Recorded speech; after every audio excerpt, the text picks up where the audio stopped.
अजीब से एक्सपेरिमेंट्स किए जाते थे, जिसके जरिए सरकार उन सभी बच्चों की एक आर्मी बनाना चाहती है जिसका इस्तेमाल दुश्मनों के खिलाफ किया जा सके। और इन्हीं सब चीजों के चलते उन सभी ने बेस से भागने का प्लान किया था। उधर उस डॉक्टर को भी पकड़ लिया गया था जिसने रूबी को ग्रीन होने का सर्टिफिकेट दिया था, और थोड़ी पूछताछ के बाद उसे मार दिया गया। उसी रात सोते हुए अनजाने में रूबी का हाथ लियम के हाथ से टकरा गया, जिसके बाद उसे लियम की सभी यादें दिखाई दे रही थी कि कैसे उसने बेस से भागते हुए कई सारे बच्चों को बचाने की कोशिश की थी, लेकिन वो इसमें नाकामयाब हो गया था। अगली सुबह उस गोल्डन लड़की ने रूबी को एक लाल ड्रेस दी जिसमें वो बहुत ही खूबसूरत लग रही थी। इसके बाद वो सभी लोग दोबारा वैन में बैठकर अपनी मंजिल की ओर निकल गए, जहाँ रास्ते में प्रेसिडेंट के बेटे की एक रिकॉर्डिंग चल रही थी जिसमें वो कह रहे थे कि अगर मैं ठीक हो सकता हूँ तो तुम क्यों नहीं।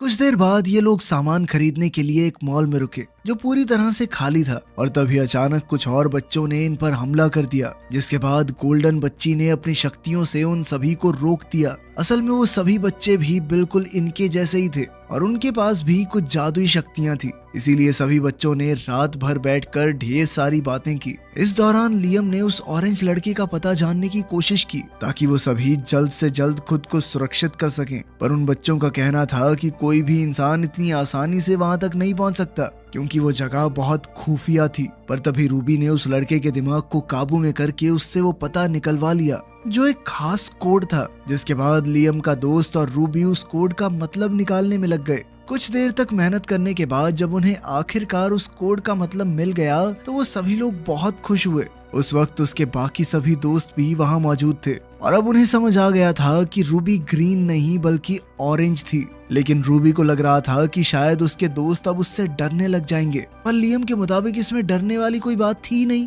जिस पर रूबी ने उसे बताया कि असल में वो अपनी शक्तियों पर काबू नहीं कर पाती और अगर उसने अपनी शक्तियों का इस्तेमाल किसी पर अचानक से कर दिया तो उस इंसान की मौत भी हो सकती है। इसके बाद ये सभी लोग आगे बढ़ते रहे, पर कुछ देर चलने के बाद ही अचानक फौजी जैसे कपड़े पहने हुए बच्चों ने उन पर हमला कर दिया, पर तभी उनमें से एक ने लियम को पहचान लिया। जिसके बाद अपनी बातचीत के दौरान लियम ने उन्हें बताया कि वो बस रहने के लिए एक सुरक्षित जगह चाहते हैं। उसकी ये बात सुनकर वो बच्चे उन्हें अपने साथ ऑरेंज लड़के के पास ले आए जो असल में कोई और नहीं बल्कि प्रेसिडेंट का बेटा ही था, और वो रूबी और उसके साथियों को देखकर काफी खुश था। जिसके बाद उसने बताया कि असल में प्रेसिडेंट ने सबसे झूठ बोला था कि वो पूरी तरह से ठीक हो चुका है, पर असलियत में उसके ऊपर कई सारे एक्सपेरिमेंट किए जा रहे थे, और जब कोई भी एक्सपेरिमेंट सही नहीं चला तो सरकार ने कैंप बनाकर बच्चों को वहां रखना शुरू कर दिया। साथ ही उसने रूबी से वादा भी किया कि वो उसे अपनी शक्तियों का इस्तेमाल करना सिखाएगा। इसके बाद रूबी ने धीरे धीरे अपनी शक्तियों को जानना शुरू किया